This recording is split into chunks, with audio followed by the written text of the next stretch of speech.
Welcome to ચેતુસ kitchen. આજે આપણે બનાવીશું લસુની આલુ બનાવશું। એકદમ મસ્ત એવા આપણે આ શાક બનાવશું। તો નાના નાના બટેકા લઈ લીધા છે। અહીંયા આપણે અત્યારે ખૂબ જ સારા પ્રમાણમાં નાના બટેકા આવે છે, એટલે કે બેબી પોટેટો આવે છે। અને અહીંયા બટેકા લઈ લીધા છે। અહીંયા મીઠું છે। રેગ્યુલર મસાલાના અંદરથી મસાલાનો ઉપયોગ કરી અને ટેસ્ટી એવું આ લસુની આલુ બનાવશું। એના માટે આપણે અહીંયા લીલું લસણ લીધું છે, લીલા ધાણા। એકદમ ટેસ્ટી અને ઝડપથી આ આપણી સબ્જી બની જાય છે। આપણે આને છાલ સહિત જ આવી રીતે ગોળ ગોળ પતિકામાં સુધારવાની છે, એટલે કે ગોળ ચિપ્સમાં આપણે સુધારી લેશું। આવી જ રીતે આપણે બધા બટેકાને સુધારવાના છે।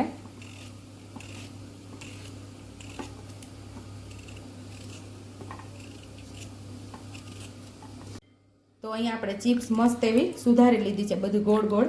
અને આપણે 2-3 પાણીથી સરસ આવી રીતે ધોઈ લેશું। જો ધોશું ને તો ગંધારો આમ કચરા જેવું પાણી નીકળશે, એટલે કે આપણે છાલ સહિત સુધારે છે, છાલની ઉપરનું જે કચરું હશે એ બધું નીકળી જશે। એટલે 2-3 પાણીથી આપણે આવી રીતે ધોઈ લેશું। તો આપણે 2-3 પાણી સરસ ધોઈને સરસ ક્લીન પાણી થઈ ગયું છે। તો હવે આપણે આ શાકનો વઘાર કરી લેશું। તો અહીંયા આપણે 2 નાના ચમચા જેટલું તેલ ઉમેરશું। તો અહીંયા આપણું તેલ સરસ ગરમ થઈ ગયું છે। તો 1 ચમચી જેટલું જીરું ઉમેરશું। થોડી આપણે હિંગ ઉમેરશું। હવે આપણે જે બટેકાની ચિપ્સ કરેલી એનો વઘાર કરી લઈશું।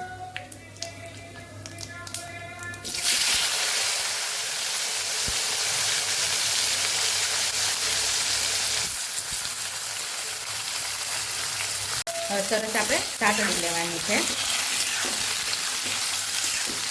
આમાં આપણે બિલકુલ પાણી ઉમેરશું નહીં, આમ જ આપણે આને પકાવવાની છે।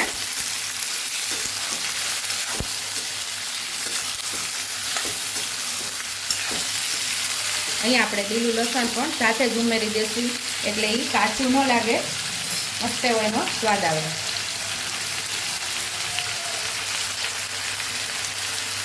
સ્વાદ મુજબ આપણે મીઠું ઉમેરશું। અડધી ચમચી જેટલી હળદર ઉમેરશું। સરસ આપણે એને સાતળી લેવાની છે।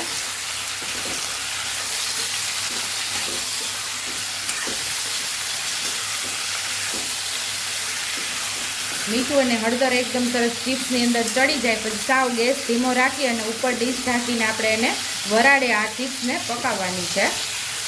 તો અહીં આપણું બધું સરસ મીઠું અને હળદર આપણી ચિપ્સ ઉપર ચડી ગયું છે। તો ડીશ ઢાંકી દઈશું આપણે, અને ઉપર પાણી ઉમેરી દઈશું અને વરાળે આમાં પકાવવાનું છે। અહીં આપણે ગેસ સાવ ધીમો રાખ્યો છે, ઉપર ડીશ રાખી દીધી છે, અને અડધાથી પોણા ગ્લાસ જેટલું આપણે પાણી ઉમેરી અને હવે આપણે આને આવી રીતે પકાવવાની છે। એવું લાગે તો વચ્ચે વચ્ચે 1 થી 2 વાર આપણે એને હલાવશું।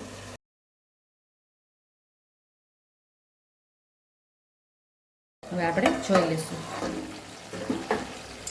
વચ્ચે વચ્ચે આપણે 1 થી 2 વાર હલાવશું આપણે।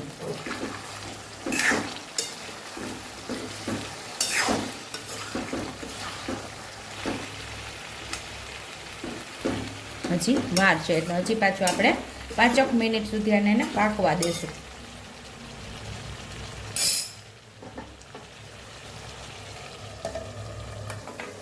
પાંચ મિનિટથી આપણી ચિપ્સ પાકે છે। હવે પાછું ખોલીને જોશું।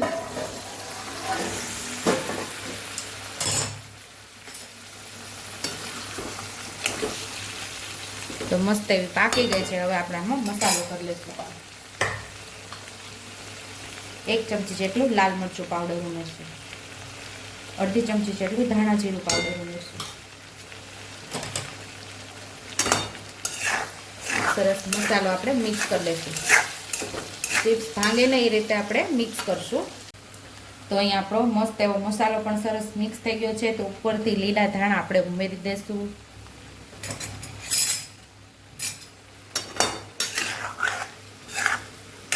તો ટેસ્ટી એવી લસુની આલુ સબ્જી તૈયાર થઈ ગઈ છે। તો સર્વિંગ પ્લેટમાં હવે આપણે સર્વ કરી લઈશું।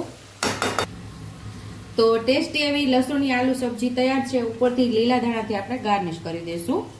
જો તમને મારી રેસીપી પસંદ આવી હોય તો મારી રેસીપીને લાઈક કરજો, શેર કરજો, સબસ્ક્રાઈબ કરજો, બેલ આઇકોનને દબાવતા ભૂલતા નહીં, અને કમેન્ટ બોક્સમાં કમેન્ટ કરજો કે મારી રેસીપી કેવી લાગી।